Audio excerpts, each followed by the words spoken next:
And we are live. We are live. We are live. Sabah, everybody. Hold on. Let me just adjust a couple of things here on my screen. Hope you guys are doing well.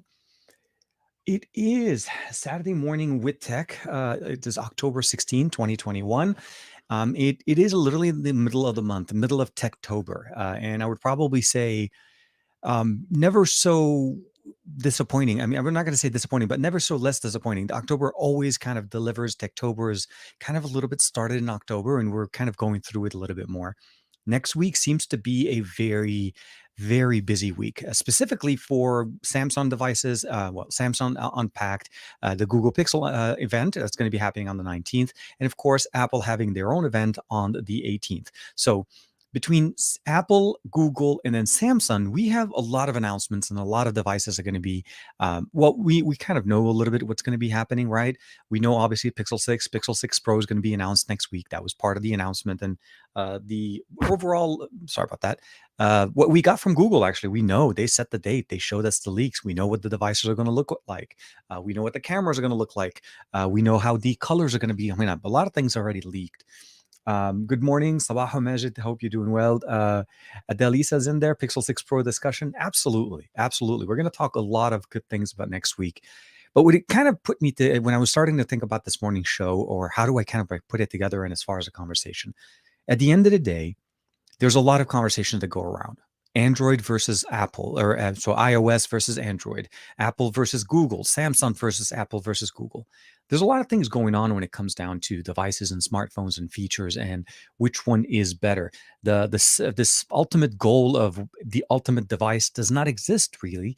It's depending on what we look at. So one of the reasons why I named the show today, Android versus iOS does not matter or not important. You are. And that's because at the end of the day, it is truly about you, the user, the person that's going to be putting their own hard-earned money down and purchasing a device and or basically getting an additional device, an accessory to a device. All of those things are really judged and controlled by the user. You are controlling the entire conversation.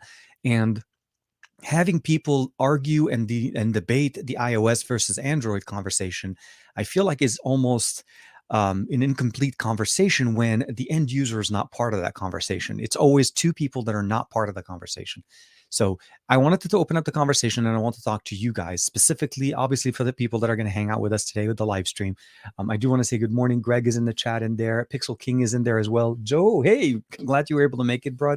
El Josa's in there as well. And I see, of course, Majid and Chemi's in there as well. So there's a lot of things kind of that always bother me when and I'll say this, look, the reality of the matter is there is no perfect system.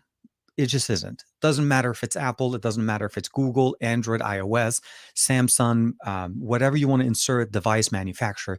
At the end of the day, every solution aims to provide the best experience for their user. They do. They truly do, regardless of what ecosystem you're in. Not one company goes out saying, I'm going to try to mess up this experience, or that they go do something with something else. Everybody tries to provide you the best experience. But at the end of the day, that's not enough. We always strive to make a king. We always strive to make something better. I saw this morning a tweet coming out from David Mel, and this is nothing about him. This is probably what got me thinking about it. Is that he stated that he said he wanted to see a Pixel smartwatch that can rival and be better than an Apple Watch. And at the end of the day, when I heard that, when I read that comment, it has nothing to do with David. It's not directed at him. Do I really want a Pixel smartwatch that actually, is that really my goal for the Pixel smartwatch, that it only sole purpose and existence is to beat what Apple smartwatch is doing? And I really didn't think that that was a fair kind of comparison. Like, I know typically if I'm putting a video on a Samsung smartwatch, if I'm putting a video on a TicWatch, like I did a video earlier this week, I did draw a comparison between it and the Samsung Galaxy Watch. At the end of the day, you're right. This is something that we typically like to do. We value things based on how they compare on other experiences that we may be aware of. But does it really matter? Does a Pixel smartwatch beating an Apple Watch make this the only reason we like a Pixel Watch?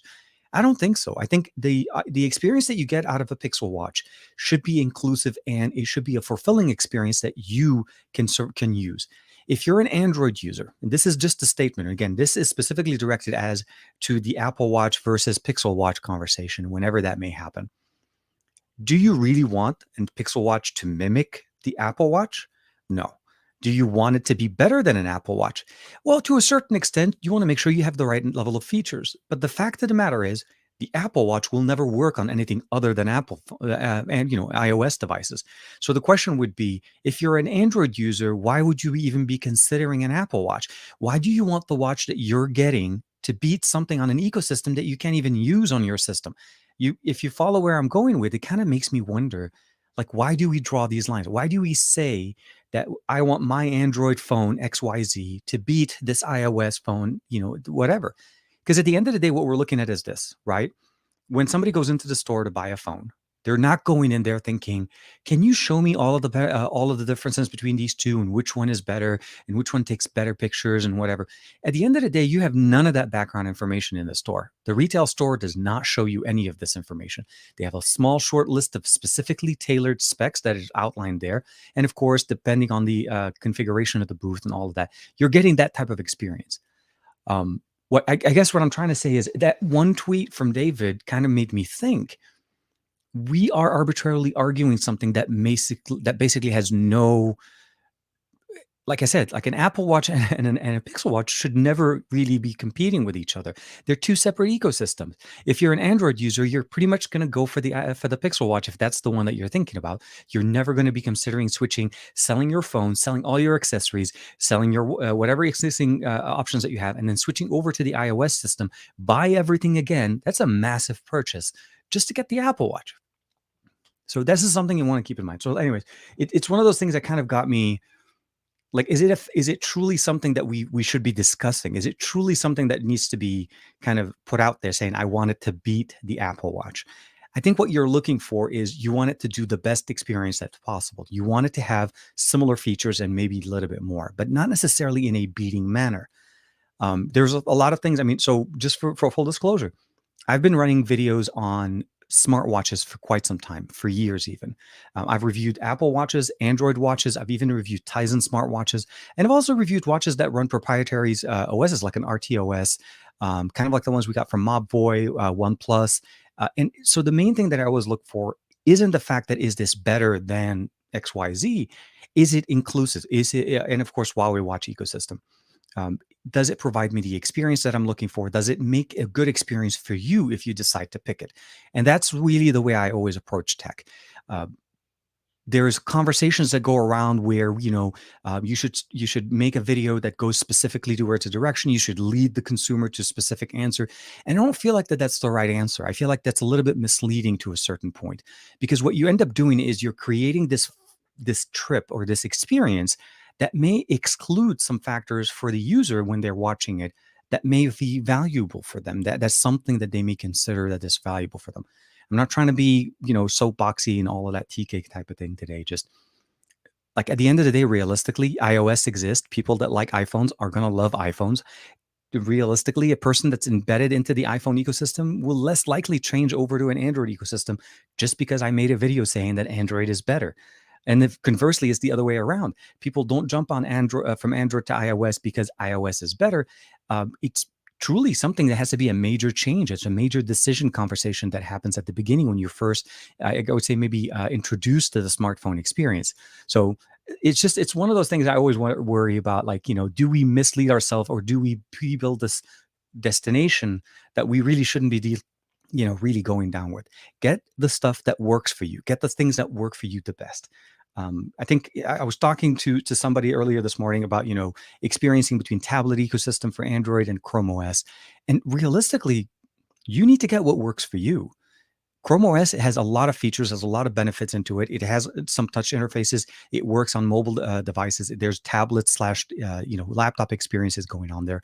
And of course, tablets are also something that Android still has, primarily Samsung experience. Mostly, I feel like everything else is more on the budget end. But as far as high-end tablet, which there is a chance we may be able to see something new next week, those are things that I always feel like we need to kind of keep in mind. So either way, we'll talk a little bit more. I just want to say real quick, I want to do a quick, housekeeping, say hello to everybody. I see Joey's in the chat. Finn Jacobs is in there as well. Hazim is in there. Hazim, hope you're doing well. Salaho. And Chemi, Earl Owens. Hey man, hope you're doing well. Abdul Isa is in there as well. Pixel Kings, everybody's, oh, Andrew. Hey man, Fat Produce is in there. I'd say it's more about parity with the Apple Watch experience.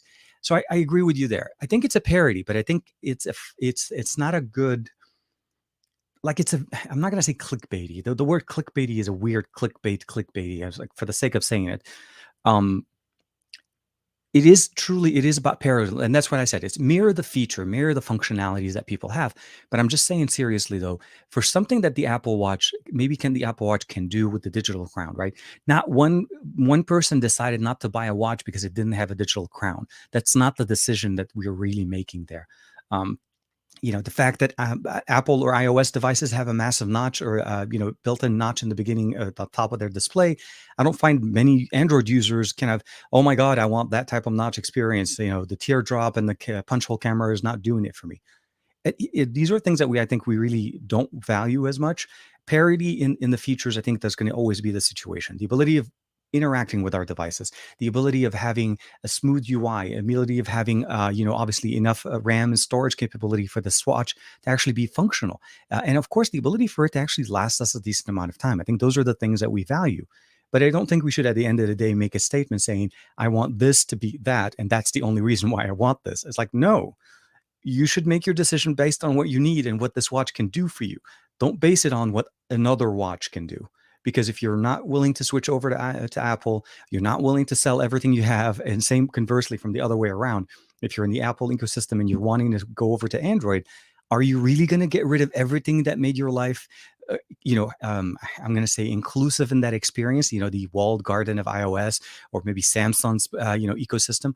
Those are things that really kind of make sense. So we need to look at that, and kind of, I feel like it should just be really a discussion that not a lot of people make, and they try to they steer away from, and they try to make it sound like it's an easy decision.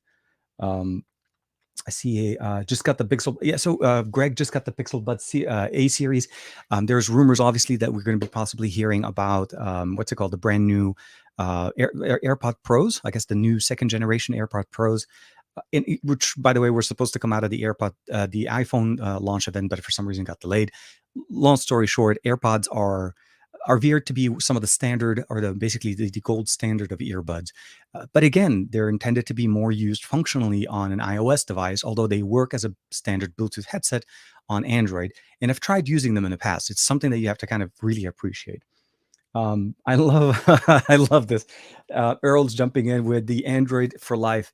So there is this. So I'll also kind of, for the listeners, for the audio version of the podcast, full disclosure, yes, I do use Android devices primarily, and it's been like this for years. I came over from BlackBerry, from Palm OS, from Symbian. There's a lot of different historical OS operating systems that I've used, but I do have an iPhone. I do have an 11 Pro Max that I've used for a couple of years now, and I've chosen not to go up to the 12 or the 13 at this point. I feel like there isn't enough upgrades in the Apple ecosystem for me to justify dropping in another $1,000 plus. I feel like the 11 Pro Max is realistically still very capable. The storage capacity is very good, and overall camera performance is still pretty solid. And the reality of the matter is, at the end of the day, the ecosystem, the iOS, regardless being 14, 15, whatever generation we're in, still looks the same. We're still not really improving that much. And it's purely talking about iOS as an ecosystem, comparing it to itself. I'm not comparing it to Android, because we don't have the same functionalities. We don't have launcher replacements. We barely got widgets. We have some kind of an aggregate home screen on the right side that, again, it's supposed to somewhat mimic an app drawer with some type of algorithm to, organize things. But at the end of the day, the experience on Android is different than what you get on iOS. Apple has very much closed that experience, and their tweaks are always minimalistic and very minor. iPad OS, I feel like, got a lot better, but again, still doesn't compare to Android as a tablet experience. So this is why, again, like when you look at them realistically between the two, I don't really think we need to be drawing conclusions or decision based on what they are. If you live in iOS, I mean, you've been using an iOS for quite some time. And reality, this is something that you'd probably be very surprised. I was watching Alt That Tech a couple of days ago, one of his videos on the channel, and he made a very good point. And it's weird thing about it is, this was something around the time was also kind of in the same environment. There was a post or a video that was done online where a whole bunch of YouTubers were in a room, and somebody decided, and I forgot, it was Lou was in there from Unbox Therapy, and he walked in there and started asking everybody what their phones were. What do you use as a phone? And almost, I want to say like 90% of them said iOS or Apple. And at the end of the day, it's like a weird conversation, right? Does it really matter which way you go? If your main phone is an iOS device, you're going to review other devices within a certain flavor, right? Your experience is going to be based on what you normally use and what you'd compare it to something else. So that's always going to be kind of an experience. So I feel like it's always interesting. But Android for life, I'm with you, Earl.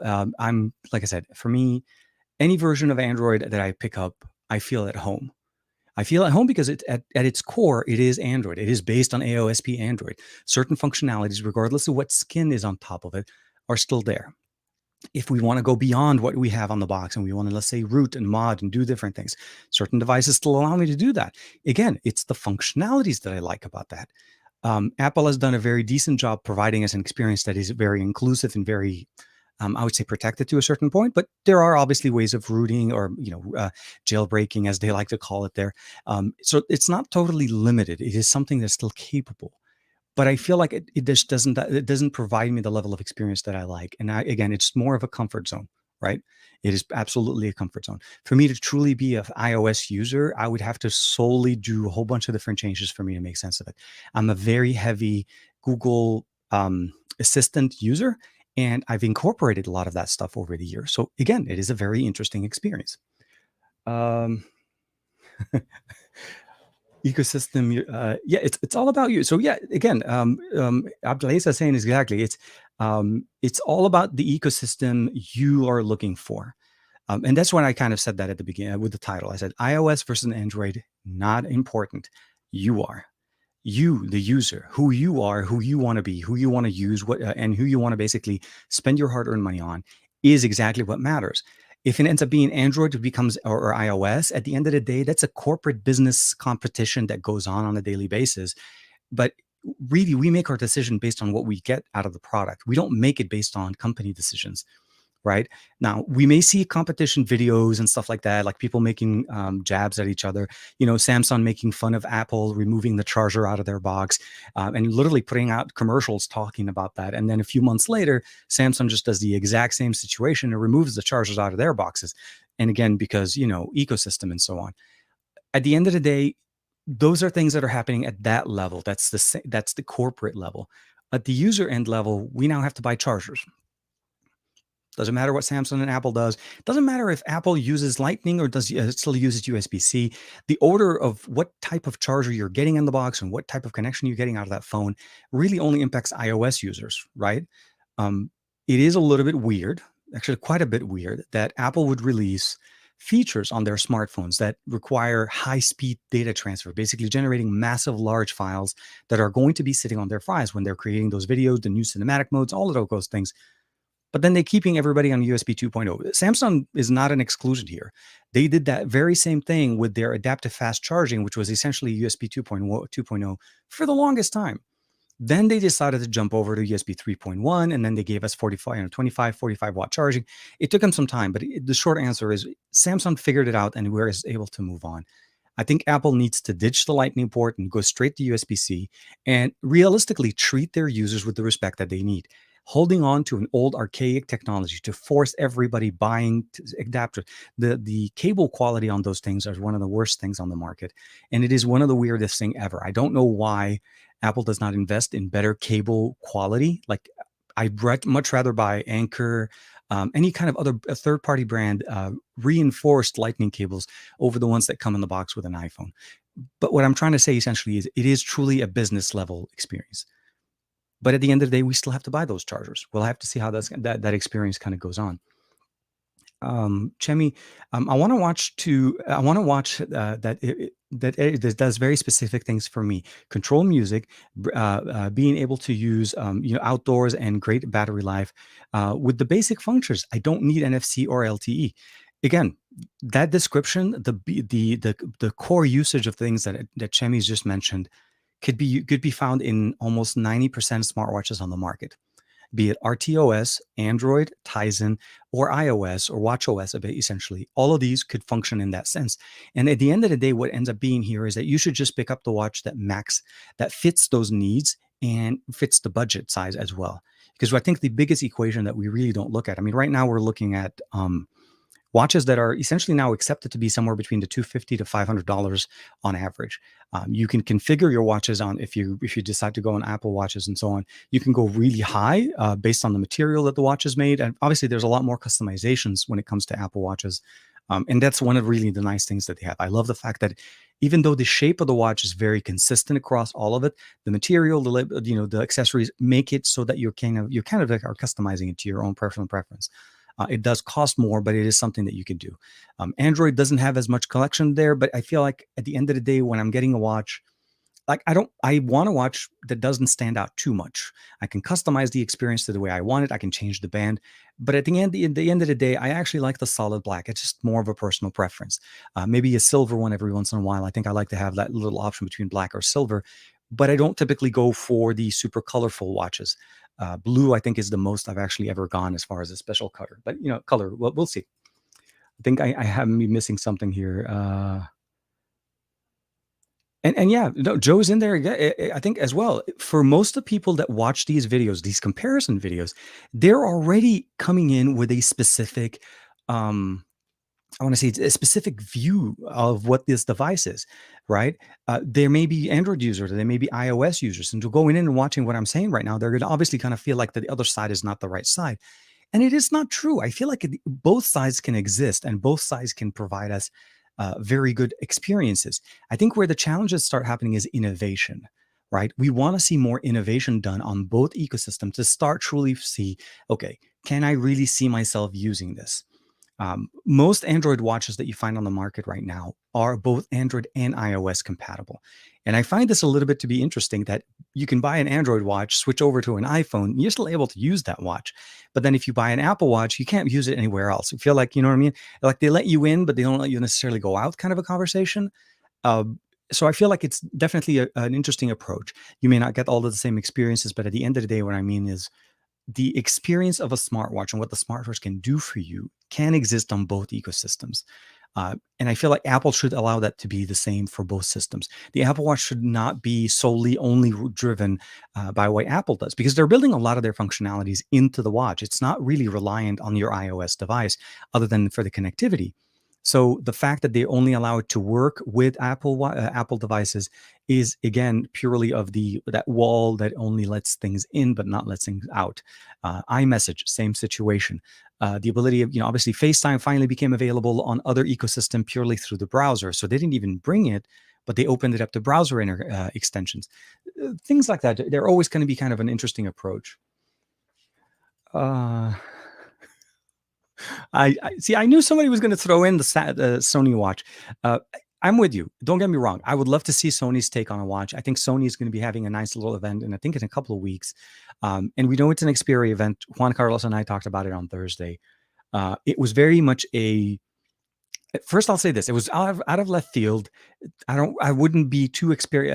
I was going to say too Xperia. I'm going to say Xperia too many times.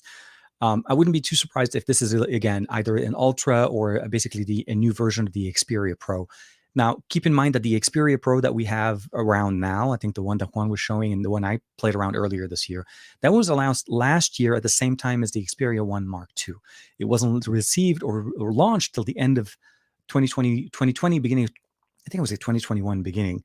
And the reality of the matter is Sony really releases things based on what they feel like is the right time, based on demand, availability of resources, and for the right amount. But it's whichever device ends up becoming the device that is launched, it's probably going to be something that is definitely going to be Sony specific, alpha experience specific, mobile productive, all of the things. I mean, Xperia Pro was known for that. So I'm looking forward to seeing what they offer, and I'm really looking forward to see what they can do for us in that realm of productivity. And I'm really hoping that they don't drop the headphone jack on whatever model that they're doing, or the expandable storage that they have. I feel like a lot of the core things that they have stuck by to this point are becoming so unique now to Sony. It's almost like flagships with SD cards. Now you should pretty much just think Sony kind of a thing. But I'm with you. I'm with you. I'm with you, Joey.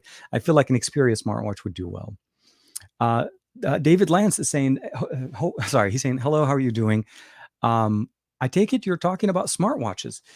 It's not just the smartwatches, David. So the comment that kind of, like realistically, what I was really planning on doing this morning was really more going over some of the things that we went on this week. This week has been a very busy week for me, as other people as well. I think the tech community has been very busy. It's not going to stop. We have way more things coming up. Um, but like I saw that tweet and it kind of made me wonder. Like I really like when I saw that, I was like, did that make sense? Does that make sense to me? That you know, a Pixel Watch should be better than an Apple Watch. And I like, no, it shouldn't. And we shouldn't be looking at it that way.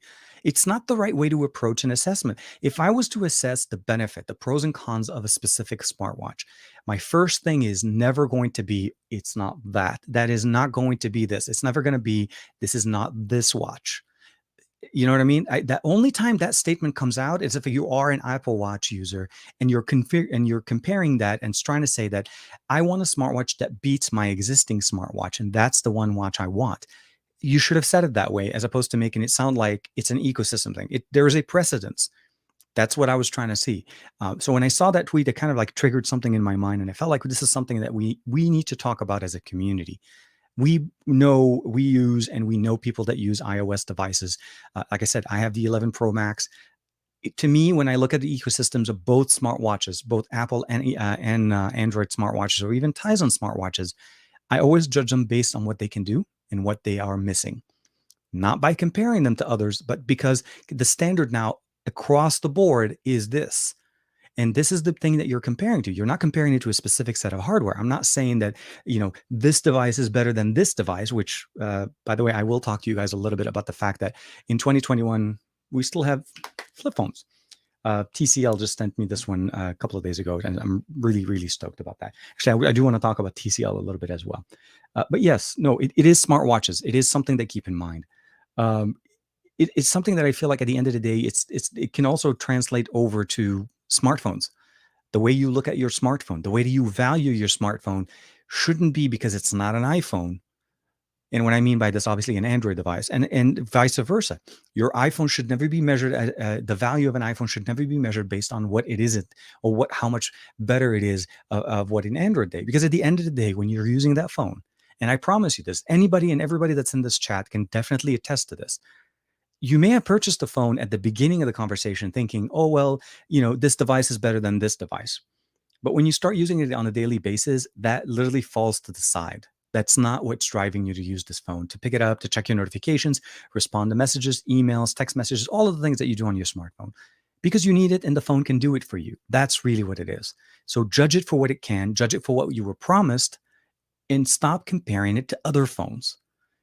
You know what I mean? Like, I'm not going to say that I don't fall into that same experience. I have done comparisons between devices, but I try to drive the conversation when I do these comparisons to what the phone that we're comparing to can do and what it is doing better than the previous generation. Now, I may show also what other devices can do, but I'm never trying to say that this is better or worse. I'm just giving it in its own ecosystem. The decision ultimately ends up becoming about you. Again, iOS versus Android, not important. You are. And I'm going to say that a lot during the stream because I feel like it's an important conversation. We always forget. Corleone says, oh my God, I just had a Beavis and Butthead flashback right there. Sabaho, hope you're doing well, Sabaho. Hi, Finn Jacobs is in the chat in there. Hello, everybody. Finally made it to the show again. Dude, I'm glad to have you with us. I do apologize for it seems like I'm a little bit more a little bit anxious, like going on with things. And it's really more about that. Just, it's a conversation I feel like we need to have. I see Grounded Tech is in the chat. Oh my God. We see Joshua Vergara, the man himself. What does this product bring me? Not active. Oh my God. So Finn Jacobs, yes, I do want to actually jump real quick before we jump over to Josh. This is running KaiOS. This is the latest iteration of KaiOS on a flip phone from T-Mobile for about $100. And it will definitely be, actually, that's the phone that I'm going to be giving my son as his first introduction to a smartphone. Josh is saying, basically what it comes down to is, what does this product provide me? Not actively trying to find its flaws because there's something else better. Absolutely. That's really the approach that we really need to look at at a specific piece of tech, be it Android, be it iOS, be it whatever ecosystem that you're looking in. You really need to kind of make sure that you judge it for what it can do. Judge it for what the company promised us at the day of launch. So if they stood up on the stage and they're like, this is going to do blah, blah, blah, XYZ, it's going to give you all of these features. When you get the watch, when you pick up the watch, does it do these things? Don't buy a watch based on a promise. Buy a watch based on what you know of the company and know what this device can do and what it can do today. If you're buying it for that, then you won't be disappointed. See, this is the weird thing. Like, we can set ourselves up for a certain experience. And I think what Josh was also explaining there is essentially, yes, judge it for what it can do and judge it for what it is. It just, like I said, we have a pre-built-in disposition that, like, I put out a video on the Realme GT Neo 2 5G. It's an India device. More than likely, nobody outside of India are probably going to be seeing this unless you really need to want to get that. The big benefit about this smartphone is it's in a lineup of GT devices from Realme. Realme pushed out a lot. We have the Master Edition, the Master Explorer Edition, the original GT, and then now we have the GT Neo 2 5G. First thing, one of the comments I got there is like, how does this compare to the Realme Master Edition? The reality of the matter is the experience is very similar. I could have answered that right away. I said, you're not really going to notice the big difference between the two. At the end of the day, they were both released with comparable processors, so it's not a horsepower race. The ecosystem is Realme UI, which is very similar across devices. You're not going to get one feature over another. Realme is very fair across the board when it comes to these things. Camera sensors may be a little bit different, but that is about it. The experience at the end of the day is going to be judged by how much money you're going to be paying for that phone. And what I want to make sure that whenever we judge, whenever you're watching a video, try to see the point of view of the reviewer from where they're coming. If the user or the reviewer is giving you an experience and trying to basically make that decisive answer, unless you were specifically looking, like you're really actually on the fence, looking for a smartphone or looking for a smartwatch or an accessory that is either going to work for you best on one system or another, I feel like that's where you can understand it and appreciate it. But don't go into it thinking that I want device A because it is better than device B. Don't do that. Let's not make that kind of statement or judgment over a device, because at the end of the day, once you're done, once you buy that device and you're living with this day in and day out, the functionalities that this device was given to you a day of sale, 90% will probably be the same at the day that you're using it after a month or 2 months. Those are the things that you're going to have to live with. And do they meet your expectations? Do they exceed your expectations? Do they do what you want them to do? So we'll have to make sure that that works in there. I see that Grounded Tech is in the chat. Hope you're doing well, Dan.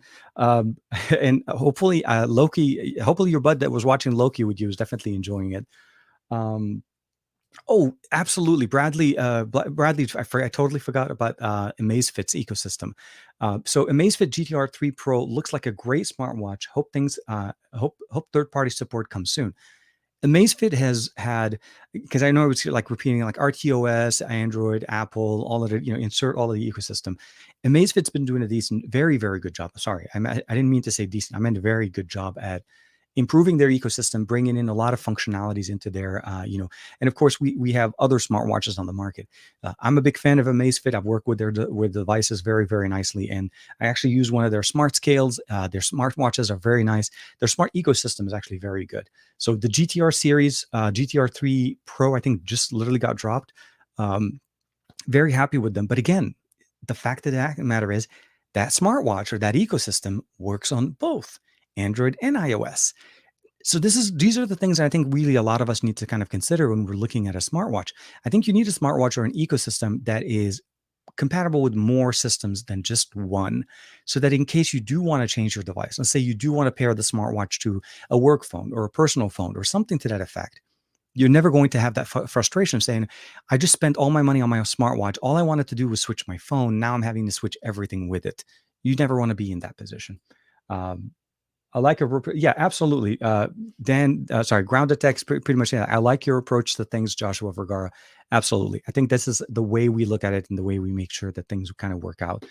JV, that's my, that's why I enjoy your views on tech, especially like seeing your real world use. No, absolutely. Absolutely. And I think he just pushed out a couple of videos on the Apple Watch and some accessories for the iPhone 13 as well, which I think, again, it just truly depends on what you use. If you're comfortable in one, enjoy it. And when you're upgrading, make the decision based on what you're looking for, not what other devices can do. Oh my God. Life of tech, dude. Hope you're doing well. I'm still trying to grow myself a beard like yours, TK. So far, it just won't grow. Um, yeah, man. And I'm actually kind of refilling in the sides. I kind of got for a while. I kind of shaved everything on the side, just kept the goatee, kind of like keeping it going like that. And then I'm like, no, I'm actually gonna try to change it. And speaking of which, now that we're talking beards and so on, let me go ahead and do real quick. Okay. All I have to say is the artist I tweeted at it a couple of days ago or yesterday. So this okay, let me just move back a little bit. Life Attack, thanks, man. Appreciate it. Hope you're doing well, man. Um, and great job on introducing your son to working on PCs and getting the screwdriver kind of thing going on. So anyway, here's the this is a portrait that was based on an image that was taken of me, obviously, and you could see right there. It's almost like like seriously, like come on, like really one of the best options on the market to date. And it was sent to me by TCL, and it was a surprise gift. Let me go ahead and put this in here. They sent me a stand for it as well. There's a little. Oh, this was it doesn't actually go at the top. It does not.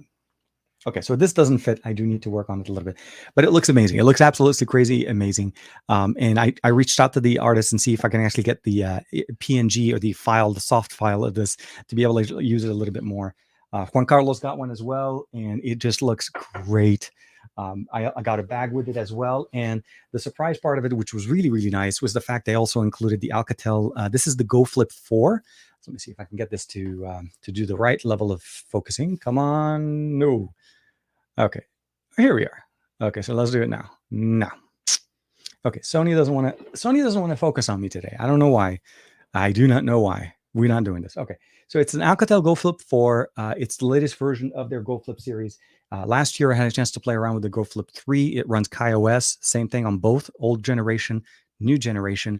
Visually, from I would say probably the distance where you guys are, it looks very similar, but the reality is there's a little bit of thicker. The battery is bigger. It is running a later version of KaiOS. And the one thing that I probably will say at the most, we lost the Google Assistant.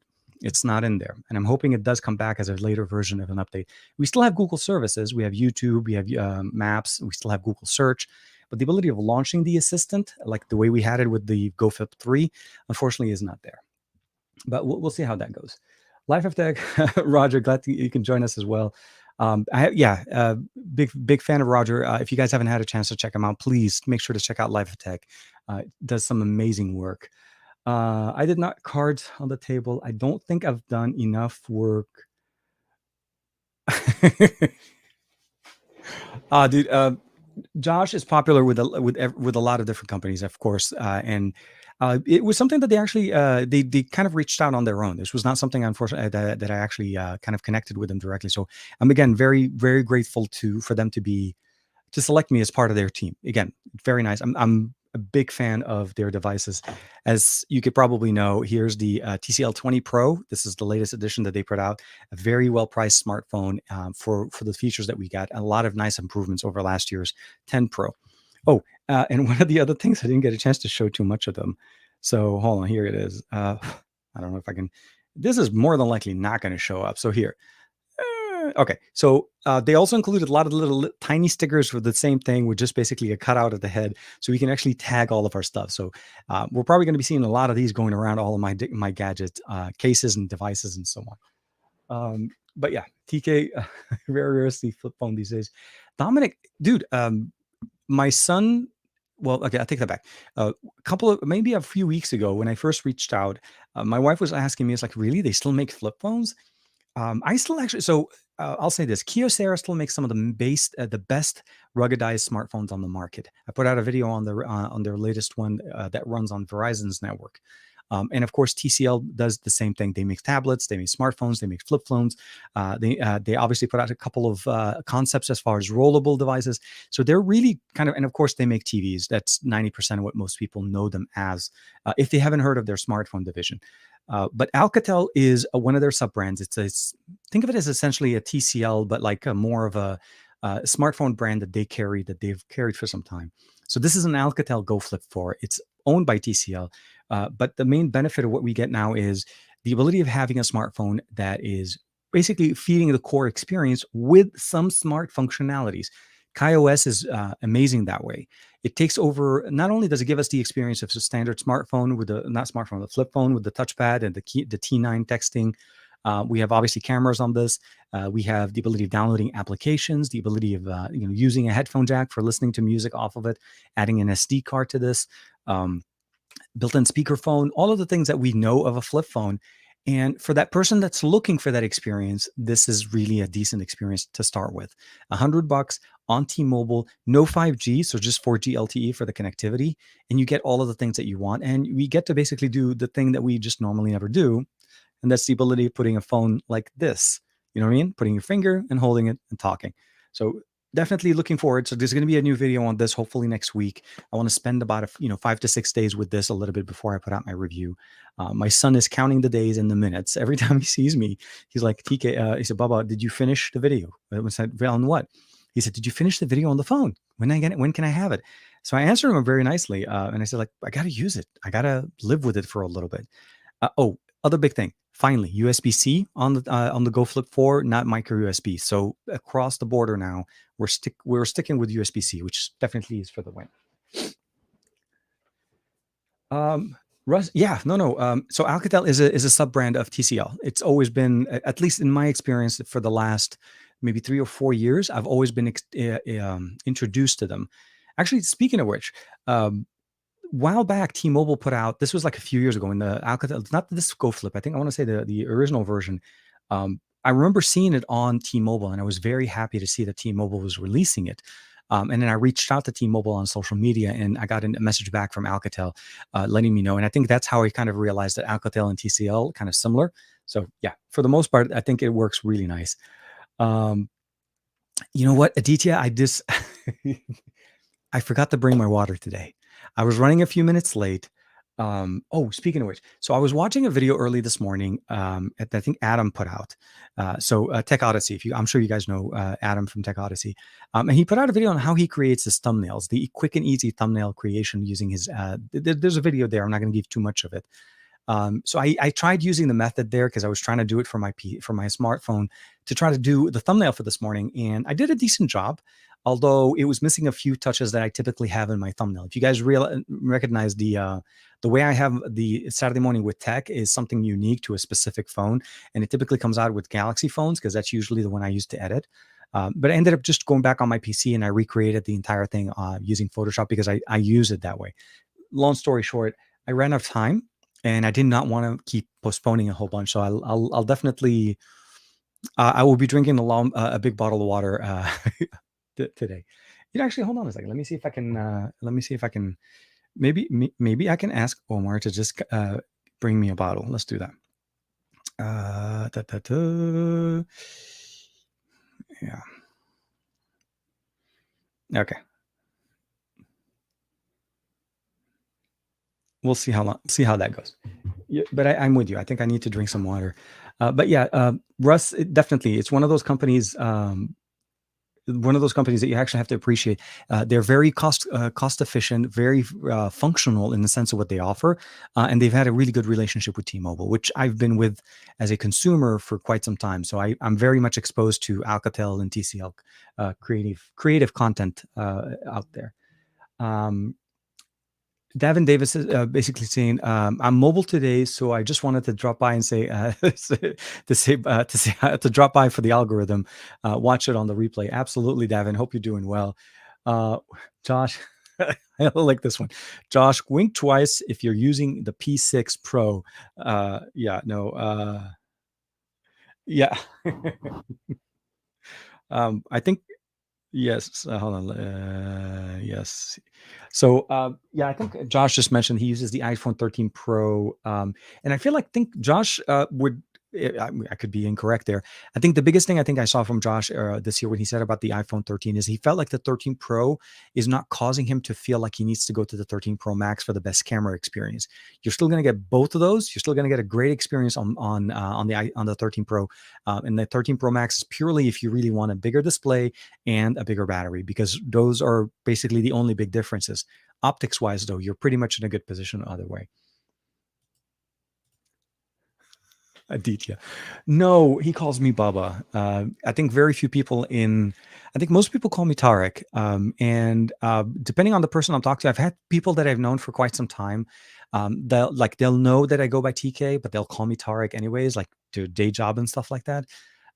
If they see my email, I think some of my emails have the first name in it, and some of them don't have it. So depending on the experience, but no, yeah, he doesn't call me TK. I think it was more me paraphrasing and putting conversations or statements in there. Uh, but that would be that would be interesting. Roger, yeah, for sure, man. USB-C, that was the biggest thing for me. When I picked it up, I like first thing I looked at, I'm like, oh, is it C? It's like, yes, finally USB-C. It's under 100, and it still has a very similar experience. I mean, we're talking, a decent, generous color display on the outside, a very nice big display on the side, and then of course. We have some shortcuts here to KaiOS, YouTube. Like I said, Google Maps is in here for navigation. I love it. I love the fact that it's holding to its core experience. Simple, easy to use, long battery life, and of course with some improvements over last year. And again, still about $100, brand new, definitely.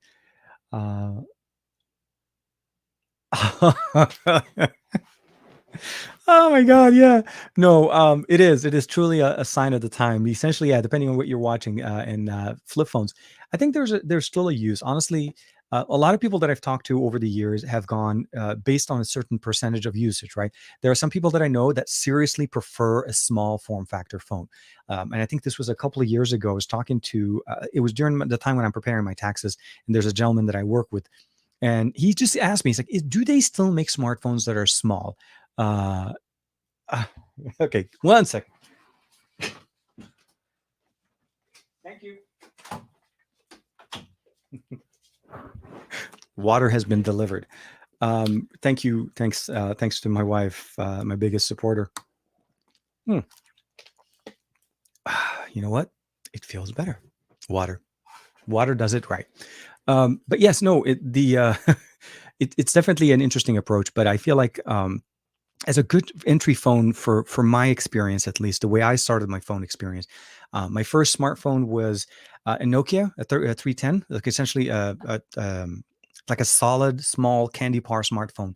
I think it's moved over to, I think it was a Sprint. I don't remember. I think it was also a Nokia. Nokia was very big, and I remember when I was a kid, very much, I want to say, very impressed with the way Nokia did smartphones back in the day. And I'm talking about the standard, like the old CDMA standard style smartphones, no flipping, nothing, no sliding, anything like that. And I remember that one of the first smartphones I really liked from my aunt, she used to use that one, was because the color on the phone was very color changing. It changed depending on the lighting that you were getting. And then I remember kind of moving on, but I also remember going into Motorola flip phones and the different experiences.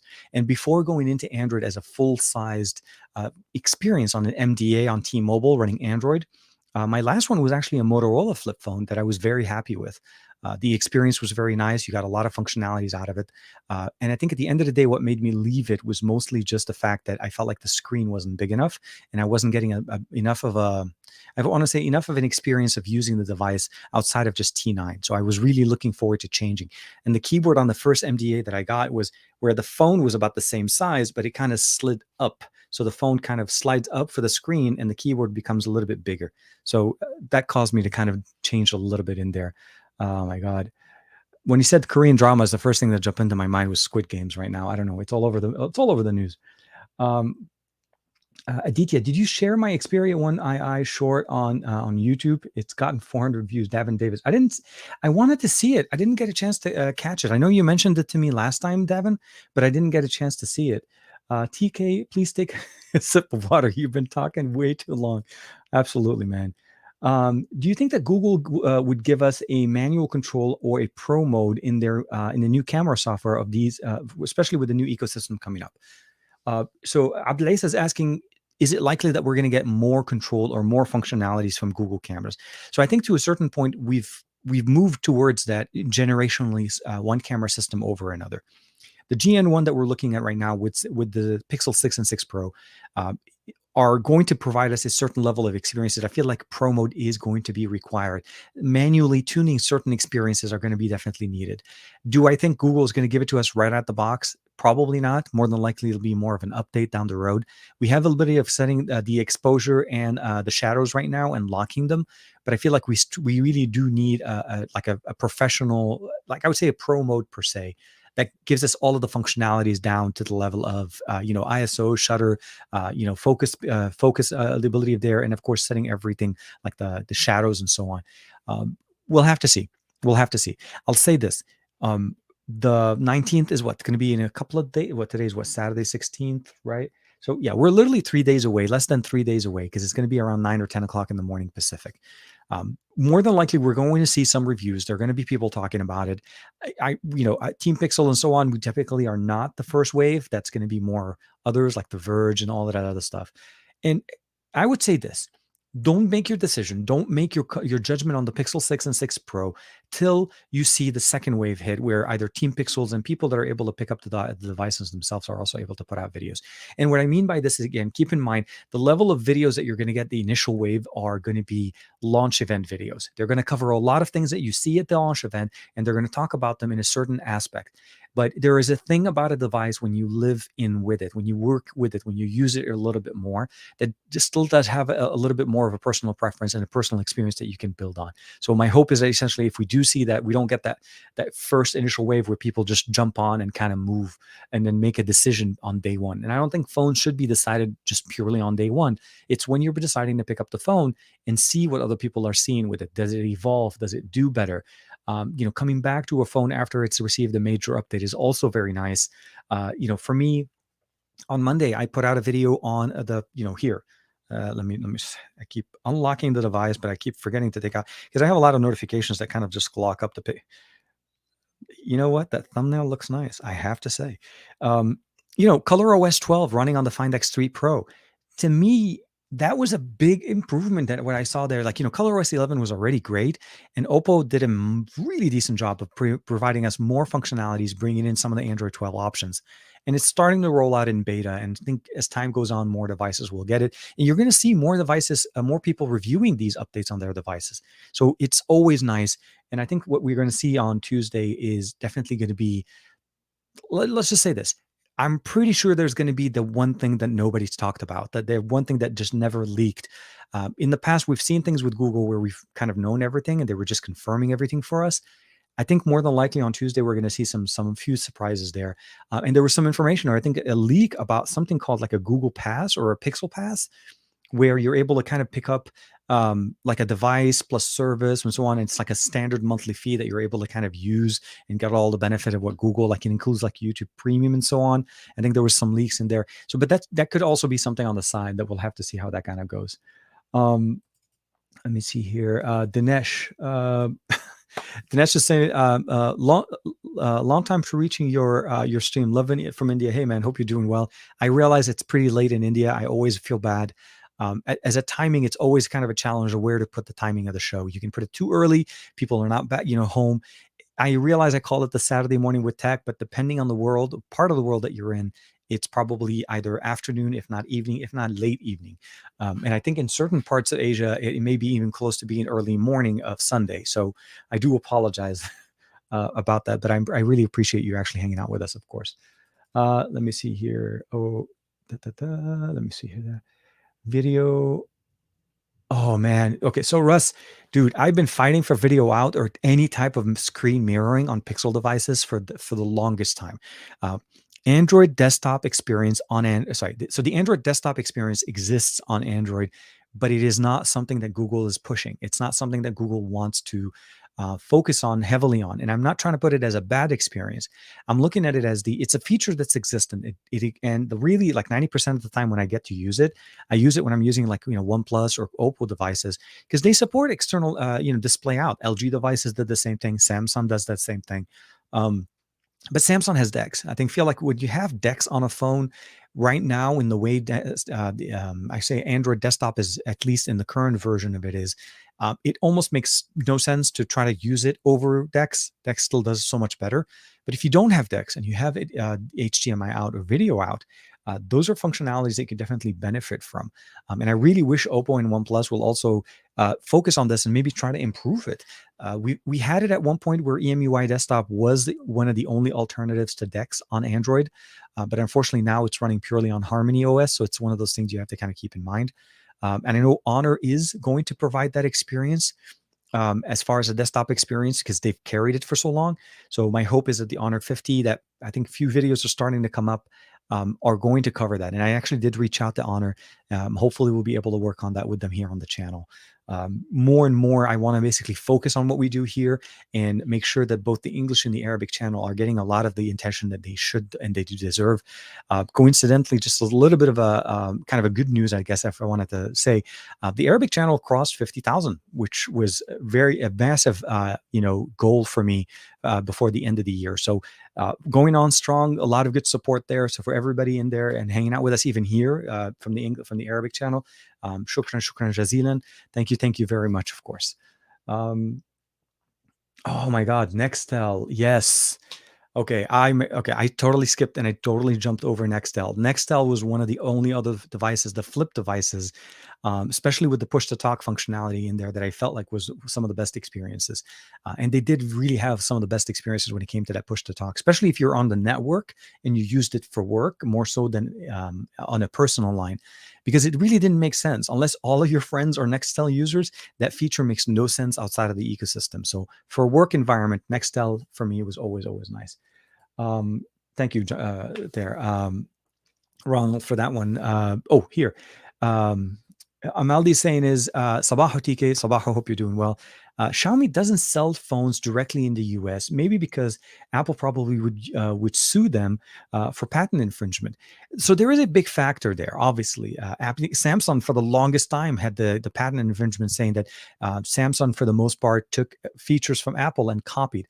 And we still see that to this day. The whole charger debacle is something that Samsung just copied from Apple. The reality of the matter is that could be a situation. MIUI is changing. I think what Samsung was able to do and what Samsung did in the past changed the way people look at smartphones. MIUI doesn't look specifically like Apple, iOS is in that area. And I'm just saying for reference, if Apple really wanted to sue them for that specific case, they could have done it in the EU, since they both sell devices in the EU. It's not just an Asia kind of a thing. So the US isn't necessarily the biggest part of it, but I wouldn't be surprised if Apple would to jump onto this, and Xiaomi doesn't want to deal with the legality of it. I think it's more about brand recognition and existence. Xiaomi as a product is massive in Asia. It's growing, and it is a very big presence in Europe as well. And if you've ever gone to a Xiaomi store in the past, you know exactly, or a Mi store, you know exactly how much variety of products that they offer. In the US, we're lacking their services as far as smartphones, but we don't lack them as far as devices. They make a lot of accessories like the air purifier, displays. The gaming monitor that I have behind me here is a Xiaomi, that's the Mi monitor, the 36-inch one. They make a lot of other products that we really sometimes don't pay attention to. And they do still very much have a big presence here. They show up at CES every year. Obviously, within the last couple of years, it's been interesting.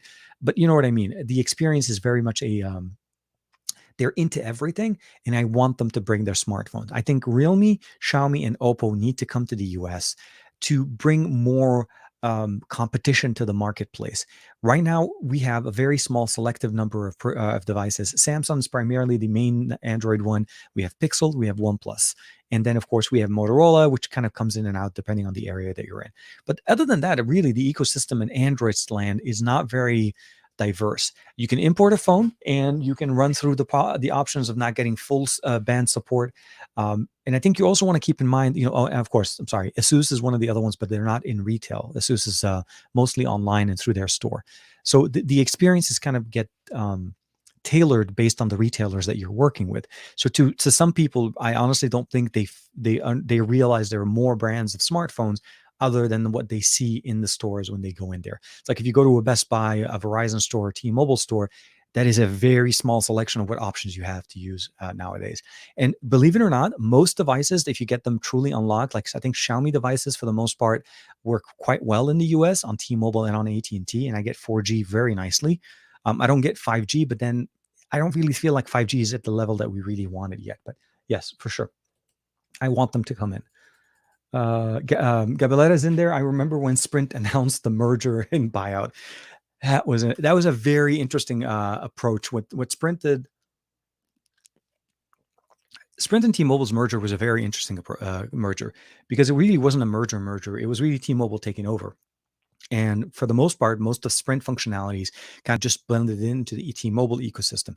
Now we're benefiting from that. As an Android user, I'm starting to see some of the speeds that I was seeing with Sprint with their 5G implementation. Juan and I kind of had an early access to Sprint 5G rollout in the US. This was a few years ago with I think it was the year with the OnePlus 7 Pro came out. And they had the first and only OnePlus 7 Pro variant that had 5G before the McLaren edition came out at the end of the year. And the speeds that we're getting, they were like 500-600 megabits down, where T-Mobile was leveling barely at the 1 to 200. And now I'm starting to see 500 to 600 megabits down on T-Mobile. Again, that's where the merger comes in. But I feel bad for anybody that bought a Sprint phone at that time and they didn't upgrade or go in and switch over for a T-Mobile phone, because not all of them carried over for sure. Oh my God! Thank you very much. Omar Owaichi sending us 20 try. Hopefully, I'm not sure the currency, but thank you very much for the super sticker. Always appreciate the support, and of course everybody hanging out with us, kicking it here on your Saturday, and just enjoying and talking tech. It's always appreciated. Thank you very much. And with that, I will take another sip. I am. It is very interesting. It's always like a conversation of Android and iOS and where we are nowadays, especially when it comes down to the ecosystem. Um, Steve DeRoche. Oh my God, look at that. Look at that. Steve DeRoche. Okay, I see. Okay, so thanks to Google Translate.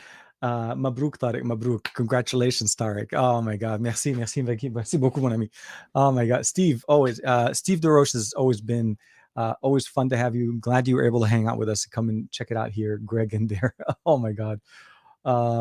Thank you very much, Rosh. And thank you, everybody, for the congratulations. Dan, Russ is in there as well. It was very much, it was a weird, I'm not going to say weird.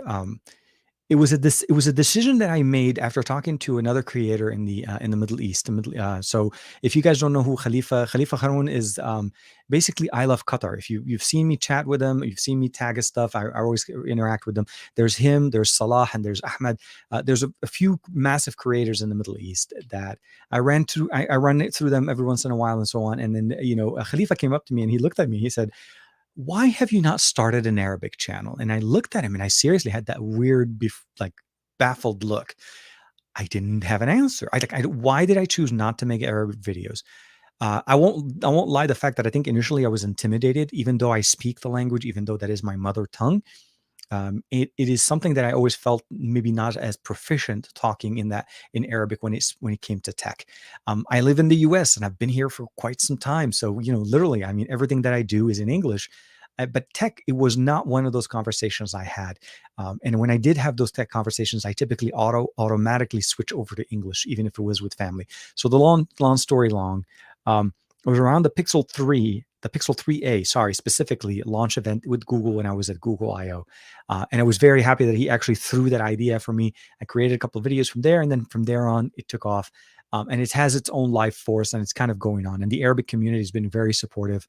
And it is fun to see that I'm able to connect with everybody that not only understands me, but people that from speaking English, from speaking Arabic. And I haven't ventured into the French languages. I feel like if I start doing that, I'm going to go crazy. To start with, to top off a whole bunch of things as you go, I do run both the Arabic and English channel. I do every once in a while, or I've made videos for XDA for once in a while. So you've seen content there, and I started with XDA. That was literally 10 plus years ago. But for the most part, right now, I'm focusing on these two channels. These are my babies, and these are what I love engaging and talking and communicating with you on. So again, thank you very much for all of the congratulations, of course. Aditya, of course, our Mr. Cumberbatch of our channel. For sure. And then speaking of which, I think, hold on, I think I saw something here. Oh, yes. Yeah, I saw that one before. So for anybody that haven't seen this yet, the English channel and the Arabic channel have a small difference between them. So TK Bay for the YouTube English side, and my first name Tarek is spelled out Tarek, spelled out Bay. So that's the Arabic side. And it's easy to find. I usually say, let the beard guide you. And actually, I want to run a vote real quick. Let me know what you guys think. The new thumbnail or the new Twitter thumbnail that I put out yesterday it took a lot of positive reinforcement to it. I know you guys know the brand right there. So this is the brand of the channel, and it's been like this for about a year and a half now, almost 2 years. It was part of the rebrand with the beard and the logo and the shield. And I feel like that's going to stay as the channel brand. I don't think I'm going to be switching it there. But do you think it makes more sense to start using the new one, this one?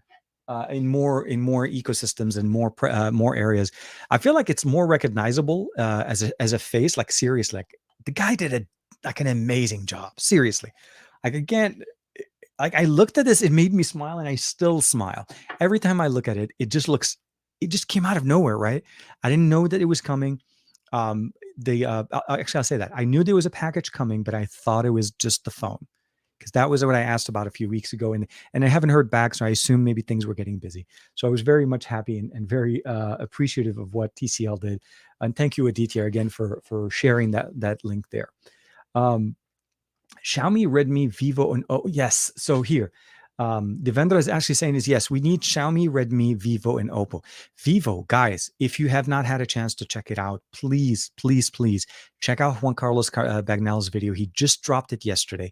There's a two-parter. There's the YouTube side, which is the conclusion roughly, but then if you do decide to, let's say, support him on the Patreon, check out his Patreon. He has like a 45-minute video covering everything that you ever want to know about the Vivo V70 Pro Plus. Just massive video production there. Of course, a very big buddy of mine on the channel. I'm hoping, and I've talked to Juan about this a little bit as well, I want to do a lot more collaboration, more intentional cross-channel collaborations between his channel and my channel going forward on a lot of devices that we typically cover together. I'll be very frank. A lot of things like this week, the Infinix Note 11 Pro, he had his video, I had my own video. Of course, we have the Mobvoi, the TicWatch Pro 3 Ultra that dropped also earlier this week. And we both have the same watches. I mean, I'm loving, I'll say this. When brands start reaching out to me and they realize that he and I are friends, that makes me happy. That makes me very happy that they look at us as they're two friends. They talk to each other regardless of what we do. Might as well just talk to both of them. I love that, and I feel like this is something that I'm hoping that keeps growing. He's an amazing guy, as you guys know, and I'm not trying to basically just say a lot of good things just because Juan is a buddy of mine, but you guys truly know how much I appreciate his work, as I'm sure every one of you guys appreciates it as well. So with that being said, again, great work. Check out his video, check out his Patreon, and please, of all the other things, Joshua Vergara, amazing guy, amazing creator. Isa Rodriguez, of course, as well. A lot of people in there. Grounded Tech, Adam from Tech Odyssey. We see a lot of content creators. We see a lot of people out there creating and putting their hard work on film, on paper, whatever medium they choose to provide us content. Make sure to check them out and see the different points of view. It's never going to be one inclusive creator that does everything. You're looking at their point of view, and you could truly have no harm learning other people's point of view and making your own based on all of those experiences. So for sure, please, definitely for sure there. Greg, and of course, and rooting and modding. I'm not going to say that I've left the field, but I'll say this: Greg's been doing a lot more. And he put out I think he has a new Discord server that he's been running. So definitely, Greg, check him out. Greg, all in there. Always nice. Very, very happy. And oh my God. Okay. I just jumped all the way to the end. Dominic, thank you. Thank you very, very much, man. Always appreciate it. Thank you very much. You and some of the other guys in the chat have been there for such a long time. And thank you very much for the support. Hitting us with a massive 10-pound super chat right there. TK, I understand what you mean. It's so complicated to translate technical terms in other languages. Sometimes there are quite a few different translation dependencies on the local preferences. And seriously, that's one of the biggest things. The word that you think of in English that translates to Arabic may not even think. Like an example would be this. a case for the phone. Okay, in the US, at least we call them phone cases, right? And to translate that to Arabic, we don't have a word that says case because then it becomes more of a suitcase. It's actually referred to as a cover. So it's called a phone cover in Arabic. And I have to kind of think of that when I'm saying it in Arabic. Um, it took me a while to get used to the terminology. At the beginning of my videos, when I first started doing them, I had a lot of people pointing me out. They're like, why are you using English words? Just for reference, language or specific languages or tech in other languages or people that watch videos in non-English languages. English is probably the most dominant language online, primarily because it's used as the business language internationally. As I grew up, English was always revered as the business language. All countries spoke English because you interact with other countries in English. But in the Middle East, in countries that speak Arabic, and just for reference, we have dialects in Arabic language and the Arabic language that differ from literally neighboring countries to like continents, depending where you are. You may not even sound like you're saying Arabic words, but we speak Arabic. So learning those little words and kind of growing as time goes on and putting those out took some time for me. And it took a lot of work, a lot of asking questions, a lot of asking favors, reaching out to people, and of course, reading comments and responding. So before I knew it, things started to kind of move on. And then Khalifa and Ahmed and Salah were always good friends to me. And I think literally the best thing or I'll say this, the biggest thing I always loved about CES was hanging out with my friends. The tech is great, but it is hanging out with my friends, seeing people. Josh and I haven't had a chance to see each other for some time. I'm hopefully going to be able to see him very soon. Say hi to Isa before she goes. I think her time may be coming to an end at some point, and she may be leaving. So I want to make sure to hang out with them. But Josh and I, Juan and I can relate. We are very close to each other.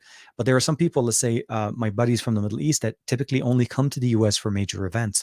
And those are the ones I love to be able to hang out with. So peace. I know I've said a lot of those things. I always want to make sure to kind of appreciately show everybody's Majid, ahlan, salam alaikum, ahlan wa sahlan, alhamdulillah. I hope you're doing well. Thank you, man. I always appreciate it. And Aditya, oh my God, thank you. Thank you very, very much, Aditya. Again, one of the biggest things that we've had on the channel for the longest time is the love and support of the community. And it is my hope is to build the community around the channel. Juan did an amazing job of what he does, and I feel very honored to be part of his community. And I always feel like that you guys just literally some of the best. I don't want to say the word squad because it sounds like it's a weird thing, but it's you're the best team that a person can ever have. And thank you very much. And of course, can't wait for your French channel. Bonjour TK. That's how I'm going to go with it. The EU tech team is not ready for you. Hashtag TK. TK has loving family bay, dude. Absolutely. Tomorrow I'm going to get a chance to hang out with a couple of my cousins, one that I haven't seen for about 10 years. And of course, unfortunately haven't had time to be able to work it out. But one of them I haven't seen in over 30 years. That's how long it's been since I've seen my other cousin. We've communicated online and, email and so on, but it's going to be interesting. Like I'm seriously very happy, very excited, very like, oh my God. Again, when you haven't seen somebody for that long in person, your memory of them is a very specific memory of what you used to do with them. And now this is something new. This is going to be exciting. So very much interested to see that. It's going to be a good breakfast tomorrow morning. So we hopefully hang out with them there. Please, Urdu. Oh man, I wish. Majid, shukran. I don't speak Urdu. I only speak Arabic. And I realize there were very similar words between the two, but I always appreciate it. Thank you very much. Well, let me see.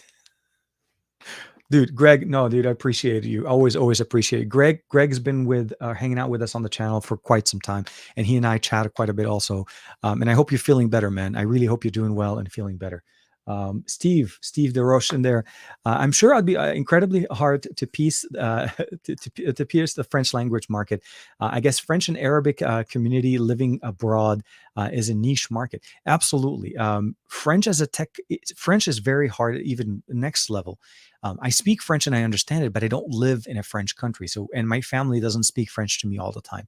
My wife and I, every once in a while, will hit up the French language if we just don't want my son to understand what we're saying. Because, as parents, when your kids are young, you appreciate it talking in a specific way where you can have sidebar conversations without your third party knowing what the conversation about. As your children grow up and they understand everything, you then start to figure out like, how do we speak? Do we speak in Morse code or something?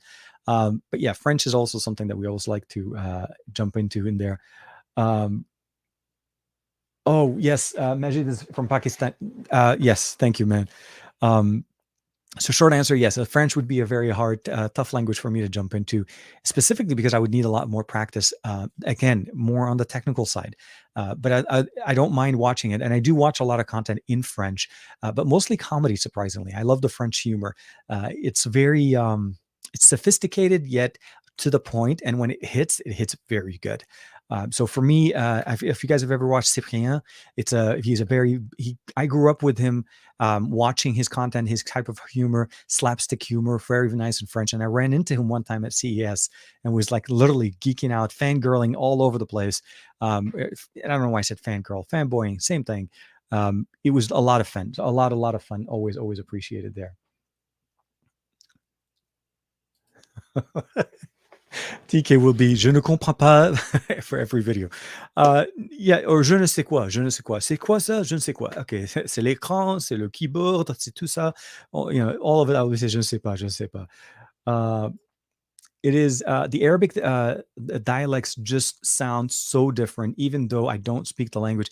It is very different. And like I said, a person from Tunisia, from Morocco, any of the northern African countries will speak very different Arabic. And the closest one that we get to Lebanese people is Egyptian. And although even there, they're also very different dialects. Jordanian, Egyptian, Syrian. You go to Iraqi, Tunisian, Saudi Arabian, Qatari. All of those have actually and Qatari and like Dubai and so on, they actually have a very heavier dialect and more of a slang language.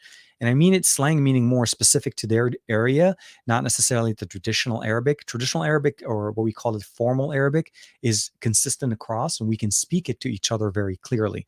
But when we speak with our own dialect, like my videos are spoken in Lebanese Arabic. I don't speak in formal Arabic because my intention is to speak to a specific market that understands me. But it is also that's the language I speak. That's the dialect I speak. So it translates better on video and communication, and it also translates a little bit more, as opposed to making it sound like I'm reading the news. In Lebanon, when I grew up, news was always spoken in formal Arabic, and I feel like they were like, suit, tie, and all of that, and that's not the style. That's not what I was trying to do. Always appreciate it. Life of Tech, Roger, man. Always, thank you very much. Appreciate it, man. Oh, man. Awsal Ahmed from Pakistan. Ahlan. Welcome, man. I hope you guys are doing well. Uh, Dude, let me see here. His name is Cyprien. If you want. Oh, yeah, sorry. So Steve DeRoche. Hey, so you know Cyprien. So if you're not familiar with it, that's how you spell it. Cyprien. Cyprien. Absolutely high energy, very funny, like a little bit of a scuff. But again, watch some of his older videos. And a lot of it is commentary, and he does touch on a lot of stuff, but it's the level of enjoyment that I watch him. So for me, if you're able to understand French at that speed, then you're good. And I can understand his French. That's the best part I can say. So I always enjoyed watching him. And I'm glad that you know him too, man. I mean, he's massive in the French community. Obviously, he should. Um, I really need to learn another language. You know what? I think we all benefit from learning other languages. It is very hard, as anybody that when you start getting into your 30s, 40s, and so on, it's hard to start wanting to learn other language and to put the time for it. The best way to really force yourself is to immerse yourself into language, into the experience. And I feel like that would be one of the biggest things. I do miss the fact that like at the back end, when Rosetta was like the biggest standard of languages, I've wanted to learn Cantonese. That's something I've always wanted to learn as a language, as a dialect. But I found very hard. The material to learn Cantonese is very rare. Mandarin and Chinese are more popular because that's the primary language now. But again, similarly, if I wanted to learn like more of the Arabic stuff, you end up learning like closer to a specific dialect of Arabic. It doesn't really translate. So if you have a community that you're able to rely on, it's always going to be the best. But languages are amazing. The ability of communicating with people in their native language and understand some of the things that they're coming from gives you a much better point of view about the world. You don't see it from one view. You get a chance to see it from different points of view, and it could help you also expand your understanding of how things are, especially when you're dealing with other people from other cultures. Sometimes, cultural differences do matter in the way we make our decisions and what we look for in devices and what we look for in anything in life. So I'm with you, Dan. Always appreciate it, man. Um, let me see here. Amaldi says, okay. TK, do companies with low band speed connections after? Okay, so to companies low band speed after a few brand implementations. In the other 3G was good and with phones and 3G, but after that 4G LTE phones were the new thing. 3G band became less important and start having crap or worse speed.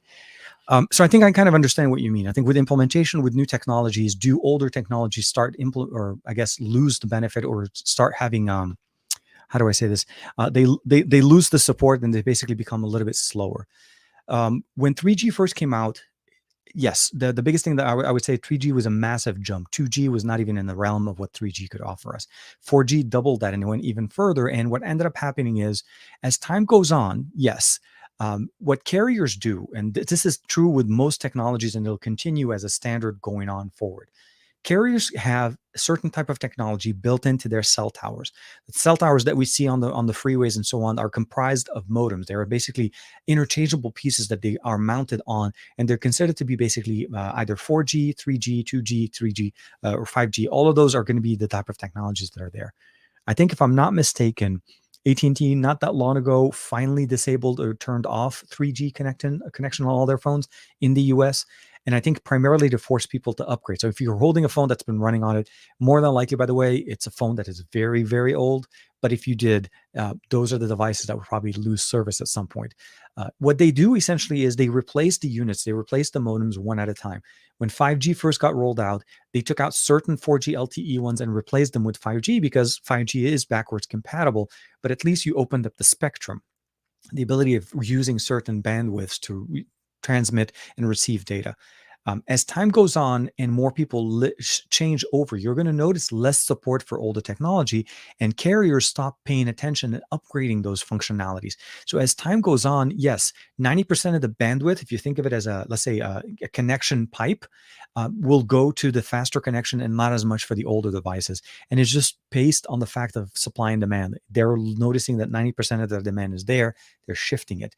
It's not the right approach, but my hope is that at some point, as with devices, let's say AT&T, when they decided to turn off certain functionalities, that they would offer their users the ability of going or upgrading their phone to the next level or next band support for 4G or so on.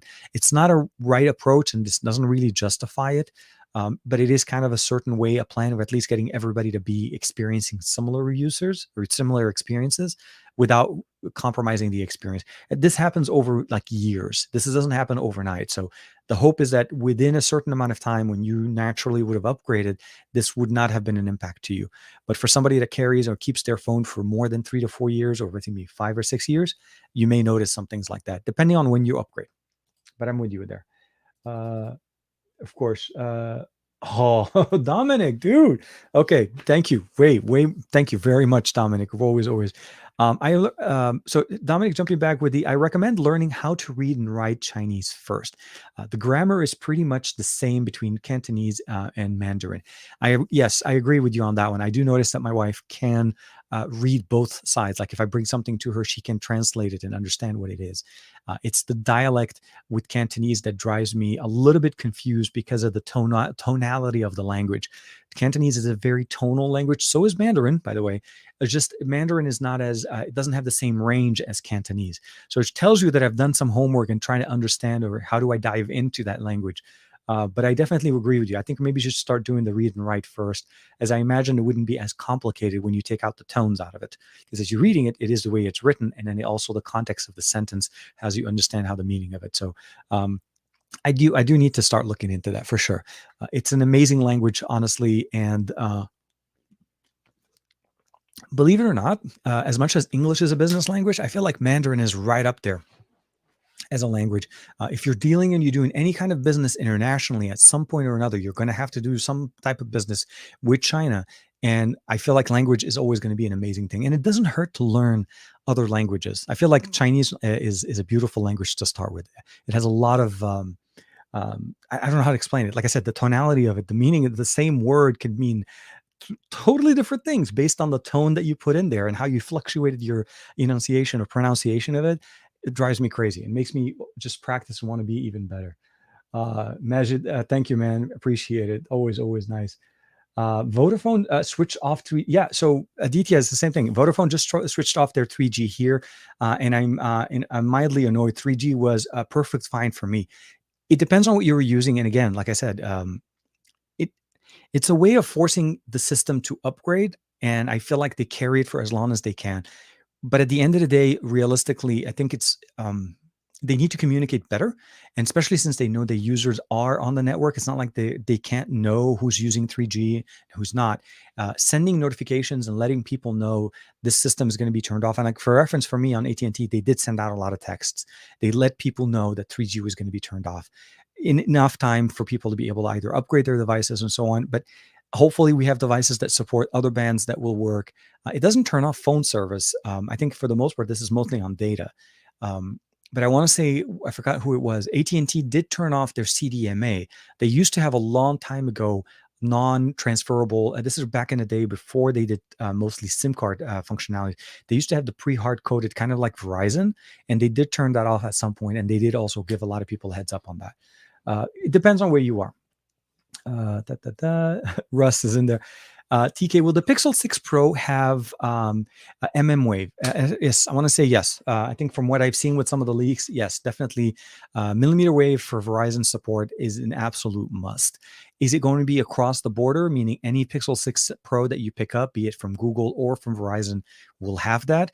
I don't know 100%, but I would imagine that for Google to make this SKU, unless there's a massive cost benefit, meaning difference in price of production, I don't see them removing it. I think that when you buy an unlocked 6 Pro from Google directly from the Pixel from the Google store, you should be able to expect to use it on all of the carriers: Verizon, T-Mobile, AT&T, any carrier, NVMO, anything like that. Of course, Project Fi, and because Project Fi uses other networks, you know it's going to be compatible. So for sure, yeah, Google, when they make it, they make sure they cover everybody. For definitely there. I'm just very intrigued with the fact that Samsung, Apple, and Google are all having the launch events or an event around each other. And I feel like Samsung and Apple didn't want to let Google have their week, and they wanted to be right before it. So although not mobile for Apple, I think mostly we're going to see new MacBook Pros and some Buds and stuff like that. I don't really feel like they're going to be. We already know that there are smartphones. Uh, it's more going to be obviously more different level, but their name is going to be in the news. But I'm just at least glad they respected each other and gave each other their own day. I'll say that much. Oh man, let me see here. Dominic is in there. Let me see here. Oh, Dutch is also hard. Yes, German. Oh my God, German and Dutch is a very strong language. And I've taken Dutch before when I was in college, and I didn't get too far, but I got enough to be able to ask like wie geht's, mijn namen is, like very little ordering stuff because I've also been to Germany quite a few times. But it is an amazing language. It very very tough, but a commanding language, and also a very nice, especially for Northern European areas. Um,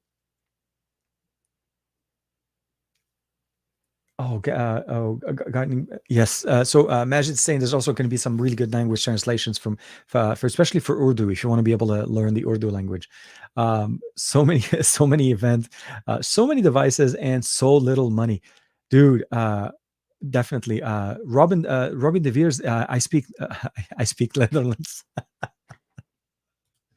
Oh my God. Okay. So I love Robin de Vries. He's saying is I speak Netherlands. I love that. Nordic languages are always absolutely. Mr. TK is Mr. Worldwide. Back from the 818. Yeah, that's right. Back it up from the 818. German is fun. I always love it. Always love it in there. Um, it is so Grounded Tech or Dan had a very good point. My pocket is definitely feeling the pain. Juan had asked me a couple of days ago, and he's like, on Thursday, he said, TK, we're going to put you on the spot. I'm going to talk to you. Why or what are your plans on doing with the basically, the Steam Deck? For me, I'll say this. I didn't get it because I couldn't get it on time. And at the time I was looking at it, I said, I felt like it was better for me not to block. I know the down payment was, I think, only $50. You didn't have to put a lot of money in there. And then essentially it wasn't going to hold up your money. But I didn't know when the device was going to come up. I had no constant. And I mean by then, meaning availability, not the fact that it wasn't going to be coming out in December. The launch event, or is just going to start shipping out the devices, or early adopters are going to be getting their first units. The people that were lucky enough, they're going to start to come up in December. But right now, if you try to go to Steam Deck's website, the earliest availability says Q2 of 2022. So somewhere between March and July, or even later on, or March and June or so in 2022. I don't have enough knowledge of what it's going to be till Juan gets his, and I'll get a chance hopefully to play around with it to be able to make that decision on that. And I also feel like at some point when it starts coming out, there's going to be options to be able to purchase it, obviously for a certain price, a little bit higher price on the market. So if I really want to jump on it, I may just pull the trigger for it at the beginning, right before Christmas, or maybe beginning of January, because I feel like the Christmas rush will inflate the prices arbitrarily to a certain point. So the short answer is I wanted to go into that. I did end up skipping the Nintendo Switch OLED purely because of that. I feel like although it provides a lot of upgrades to what we get right now with the OLED versus I would say the old Switch, the old version of it.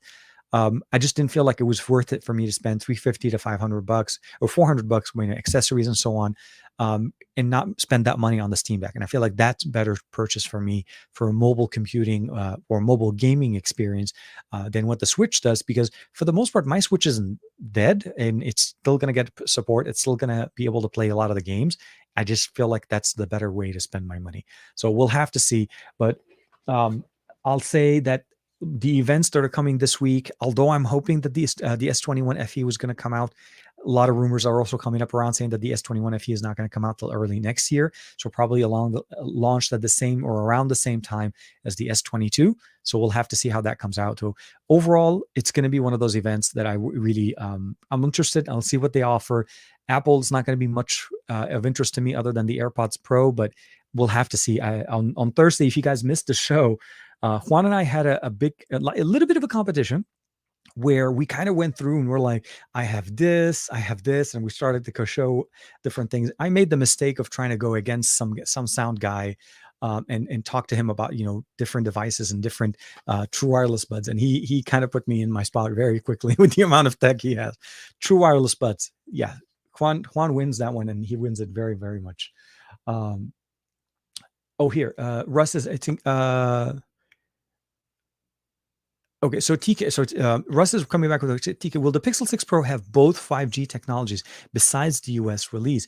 Also, when you mean the global, the Google Store, is that the one based in the?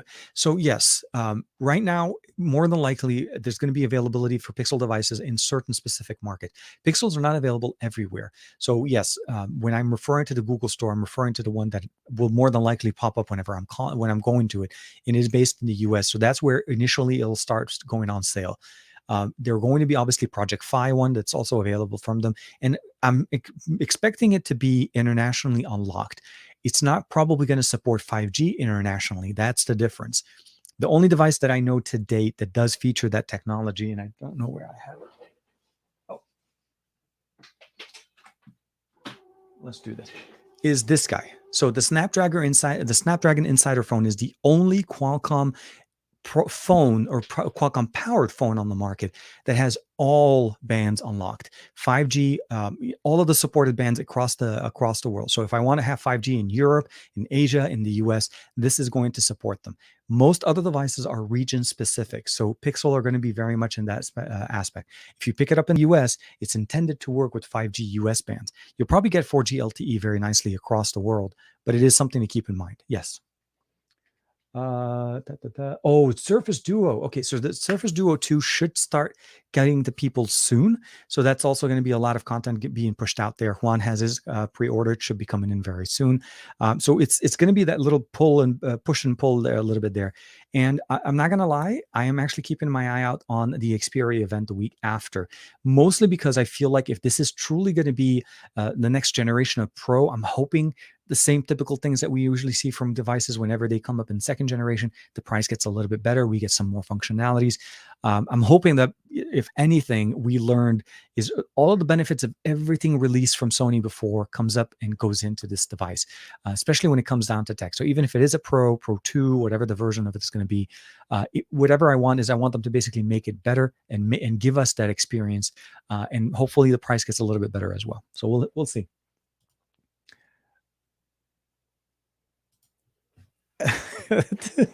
Grounded there. Okay. Yes. Okay. So here's the thing. I'll say this and I'll say this again. We were on a break. I'll take that back. No, so he said it was within arm's reach. It's not my fault that my drawer and my desk are right behind me. So I naturally just reached over to grab it, and then he brought out the drawer, and then all the neck bands kind of came out, and it was just it was a massive event. It was a massive event. If you missed it, definitely check it out. The Best of Our Week show on Thursday. Juan and I go head to head challenge right there on the spot. Headphones, true wireless experience, and it is truly a fun thing to have. I mean, realistically, we have a lot of similar backgrounds, and when it comes down to reviewing different products, different point of view, of course, and everybody has their own. But it was fun to see that type of exchange back and forth, he and I. So for sure. Uh, oh man. Oh man, life with that Rogers. I jumping in there. TK, blink 3 times if you have the. I love this one. The one Mark III. I wish I still don't have the one Mark III, and honestly, I need. So here's the thing: if the next device ends up becoming what I'm hoping it's going to be, and as far as the experiences that we're hoping that we'll see some of the improvements. First and foremost, I hope if the announcement is done next week that the device comes to market pretty soon, like actual availability, not pre-orders, and then I'll be able to make my decision better. Do I go with the Mach 3 or do I go to whatever the Ultra, the Pro ends up becoming, and going there? Oh, Donald, man, dude, hope you're doing well. Thank you for jumping in. And you know what, guys, I didn't realize this, but we are hitting that sweet magical time. If you haven't been with us here before, first time listening to or watching the show, this is the time of the show we typically do the TKception. It's part of the show. It's a little bit of a inception of a show where we kind of recap the show and also talk about a lot of the things coming up. So if you haven't had that before, oh, hold on a second. Oh, no. Okay, so Steve had to bring that up. Okay, so before we go too far, Steve jumped in there, says, "TK, have you seen that the Snapdragon tweet dissing on Google, in which they essentially basically said that Google moving to their own chip was a red flag, and it's pretty funny if you ask me." So I saw that in one of my feeds. I saw that in one of the news articles. Now, Google. Now, to be fair, Qualcomm didn't specifically call out Google. It just said a company they're referring to a company. It's basically a subtweeting almost. But the reality, it's so here. Google's been using Qualcomm chipsets for the longest time, from Nexus series, Google Pixel series, all the way up to where we are now with the Pixel 6. Pixel 6 and 6 Pro. Because the Pixel 5a, keep in mind, the Pixel 5a is running a Qualcomm chipset, so it's telling us. I don't think Google's moving away from Qualcomm. The tweet, I don't know, was I don't know if it was intended as an intent to basically say, please pay attention. Apple's been doing it for years. Google just finally realized that they need full control over their ecosystem to truly be able to innovate and push forward their ecosystem. Because there are certain things a lot of us have been using and a lot of us have lived with that haven't really realized where it's coming from, specifically or namely the number of Android security updates or patch updates or software version updates that we get from devices. And for the most part, 3 years has been the most that we've ever seen. That's been primarily limited by Qualcomm and the manufacturers of the SoC. It is not the manufacturer of the device. And the reason behind that is you need to have a certain number of drivers and updates that are pushed from the OEM, from the SoC manufacturers, so that the OEMs can incorporate it into the next version of Android. When you don't get that, it becomes part of the built-in experience that this is what you're expecting. Companies like like Panasonic and so on, do have a special contract with Qualcomm to get devices supported for 5+ years. And those are things that you want to keep in mind. So those are a big factor to the conversation. I think Google moving to their own SoC with Tensor is the best decision they could have done for some time. It also shows the level of commitment that Google has into their Pixel line, that it is not just trying to provide an experience just to say that this is Google. Material U changes how we see Pixel smartphones, what stock Android experience is. And from now on, we see a very heavy emphasis on you, the user, and how you want to make your experience be. I feel like Tensor hopefully will live up to the expectations that we've all built in. It's one of those weird. We haven't seen how it works and what it does, but we've all built it up, and I want it to meet and exceed my expectations. But I also realize that this is also a first generation SoC coming out from Google in collaboration with Samsung. So we want to see what Whitechapel Tensor does, and I can't wait to see what Tuesday has to offer. And as soon as I can get my hands on it, believe me, we're going to talk a lot about this and what we can do. But with that being said, I do want to jump in here real quick with the hashtag TK Bay, the TK Inception. If you guys don't mind, go ahead and start dropping those in there. I'll put that, and we'll start going in there. I did not click the right link. So here, share screen, and we are going to go with 2, 1, and let's go. So it's definitely an interesting visual effect that we've gone through here. I do want to say, hashtag TK the Legend. Thank you, man. Thank you, Donald. Always appreciated. Joey's in there as well. Thank you, TKception, TK Audiophile, TK Foodie for life. Speaking of which, I reached out to Eco, the company that I think Juan did the recent video on their little amp, and they're sending me one as well. So I'm going to get a chance to check that out with one of their in-ear monitors, IEMs. So I'm really looking forward to checking out some of that new Eco. I don't want to say Eco or Echo, but I'm sure Juan will correct me. Rinesh, as always, thank you very much for hanging out with us. Thank you for kicking it with us. Super Saiyan Bay, always Goku, literally like a mantra type of an experience. I feel like, understanding what Goku does and how he improves himself. Every time he's pushed down, he comes back and he does more. That's just the way I love to do it. I think that's why I relate a little bit more to what Goku does. And I also relate a lot to Vegeta too. Vegeta and Goku both are great, a great basically set, because they always feed off of each other and they improve each other's lives by just being around each other. So it's always great. Ground Attack Dan, thank you very much, man. Battlefield, definitely need to start working in. I didn't get in on the beta. I'm seeing a lot of videos. I've been watching it. I definitely am looking forward to try to get some Battlefield game in there as well. Dominic, thank you very much for the super chats. Very, very much for everything that you've been doing. Always appreciate it. TK Loving Family Bay, TK Audiophile Bay, and then TK Language Bay. Merci beaucoup. Thank you. Dankeschön. Of course, xie, which I know how to say that in Mandarin, but that's that's my end. That's the limitation of my language understanding. Qualcomm got jealous right there about Google making their own SoC. I think it's more just making sure they're in the conversation. Google announced their own SoC for some time. This was purely a planned PR, little jab, but I think overall we'll be fine. Of course, Greg, thank you very much. Again, if you guys are looking for trying to root mod anything, I think he's been doing a great job keeping it up and hanging in there as well. Steve DeRoche, mon ami, my international friend here, jumping in with, I love the Google Translate bit, man. I always love it, and thank you very much. And it was right on port. Mabruk thought it, which is very much in there. I find translation sometimes a little bit challenging because I understand the language when I'm doing like massive translations, like if I'm translating a paragraph or something. It drives me crazy how it replaces certain words, what's it called? Color OS. It translates to color, literally, as opposed to trying and writing it in Arabic. It translates to color, which is lone, and OS, and it just puts the OS. So translation is always funny. Always appreciate it. Thank you. And of course, Aditya, the man, the Mr. Cumberbatch of our channel. TKception, TK Bay Super Saiyan. TK gonna have a breakfast with his cousin Bay. Love it. I love it. Dude, the amount of dude. And I did not say the Xperia word too much this time, right? I think we're good. But next Saturday, I will be saying it like it's going out of style. Let's just say that. Always appreciated there. And Jimmy Fire Dragon, dude, thank you. Appreciate it, man. Sorry, I didn't see your comments from before. Audiophile Bay, TK, stay hydrated. Oh my God. Today, honestly, never felt water was so good before, but yes. We're going to go out a little bit later on. TKception, of course. TK, yes, always going to be with Pixel, man. Always appreciated. Greg, thank you very much. Aditya, Jimmy Fire Dragon, everybody in there. Russ, oh my God, Steve DeRoche, merci beaucoup, mon ami. Right there, it's merci beaucoup, mon ami. Thank you very much. Always appreciate you guys hanging out with us. The love today was obviously extra and always appreciated. I can never say enough to show the gratitude that I have for you guys. And again, it's Saturday. It's the beginning of the week for me, but it's in the middle of the week for some of the other people. So hopefully you guys are doing great. And I do want to learn more languages. They're going to be one of the better options. If I do bring in the French one, I promise we'll do a little demo in one of our Saturday morning with tech to be able to keep it going. So with that being said, this week has been an interesting week.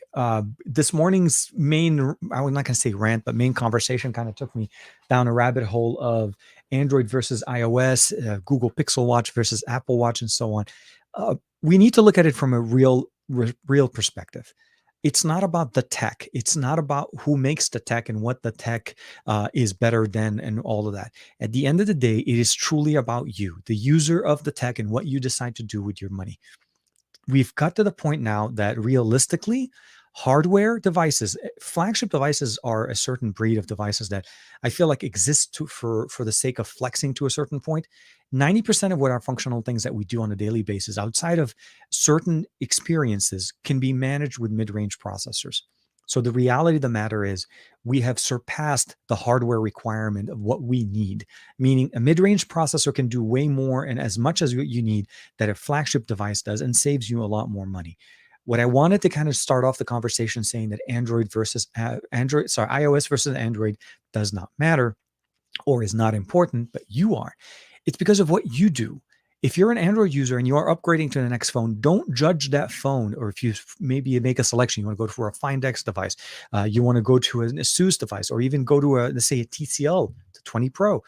Don't judge it because it's not an iPhone. And I don't like it when people say, or somebody when they'll compare a smartphone that is slated to be selling for about $500, and then they compare it to a phone that sells for $1,500. That's not a competition. The person that's looking at a phone for $500 is not looking at a phone for $1,500. It's not even in the same ballpark. So it's a video that truly is intended to showcase what the $1,500 phone is doing. But then at the end of the day, it's also being compared to a phone that just came out. So it's not I don't feel like it brings more, it doesn't give us more detail into the conversation. Focus on the tech, focus on what the device does, and see what it does based on what the company promised you.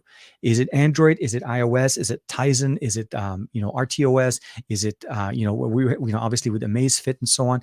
Just use it for what it does and make sure that it lives with you. Because at the end of the day, once you buy this phone, regardless of who makes it, which this is again a very good phone. I'm not trying to put this as the example.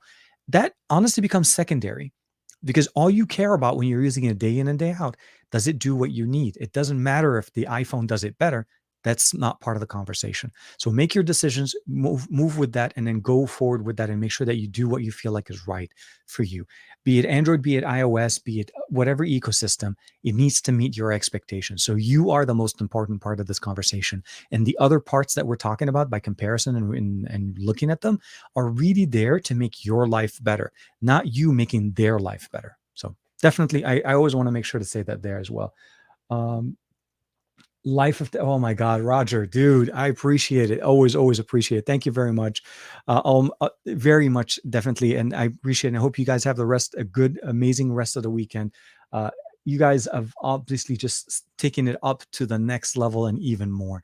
So with that being said, be nice to each other, be good to each other, do well and do good things with your tech. And I've said this before, and I'm doing this myself this weekend. Connect with your friends, connect with somebody you haven't talked to for some time.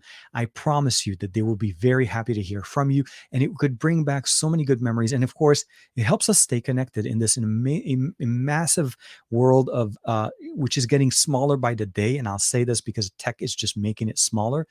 But we need to make that first interaction and that first talk. So connect, have fun, and I'll let you guys know obviously next week how things go. And of course, I'm just happy to be able to see my cousins again. Take care. Thank you very much for the support. Always, everybody, everybody hanging out with us here, kicking it with us. Roger, Dan, Aditya, Ranesh, Greg in there, of course, Joey B in there. Everybody, Ranesh is in there as well. We have Russ, Dominic Wong in there, Jimmy Fire Dragon. It's just everybody that hung out with us. And if I did forget, or and the Donald Lazino's in there as well, I do apologize. And Omar, of course, thank you very much. I'll see you next Saturday. Make sure it'll catch you also as well on Monday with the the SGGQA with Juan Carlos, and the best of our week next Thursday. Bye-bye for now.